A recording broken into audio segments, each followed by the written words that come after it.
Hello. So in my last video, we managed to model, texture, and rig the character. This time, we're going to export it to Unity. Now, at this point in the project, I hadn't really planned on what I was going to do next. Originally, I wasn't even trying to make an AI VTuber. My original idea was to just sell the model as a modular asset for VRChat and Warudo, meaning a lot of the steps I'm about to do aren't really necessary now. But I thought they were at the time. So with that in mind, let's continue. Now, before exporting the character, I needed to split the model into separate parts: the body, the head, the hair, and the outfit. And I needed each of these parts to have their own armature. Now, this might seem a little inefficient and redundant, but by using a Unity package called VRC Fury, we'll be able to link the armatures together and upload the character as a single asset.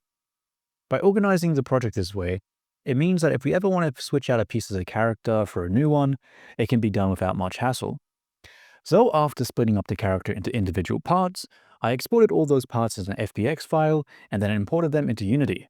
With the geometry being loaded in and the armatures being linked up, the next step was to set up the materials.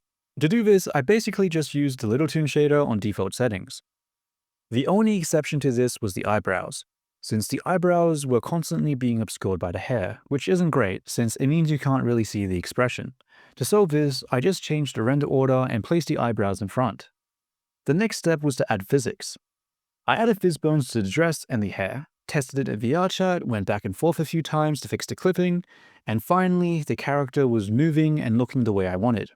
Once I was done setting up the materials, it was time to upload the character using the VRChat SDK, which worked perfectly the first time without any issues whatsoever.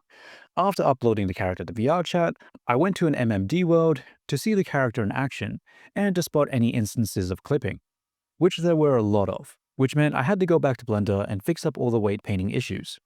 Now, with the character working in VRChat, it was time to move over to Warudo, meaning I was going to have to completely redo the physics. The reason for this is you can't use Fizzbones outside of VRChat because they're proprietary. So instead, I use VRM Spring Bones.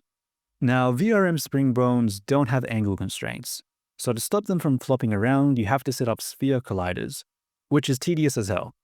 But once the physics was set up again, all I had to do was to use Warudo's SDK to export the character as a Warudo asset. With the Warudo model finally set up, I generated an eye facial blueprint, which allowed me to use my iPhone X to do the facial mocap.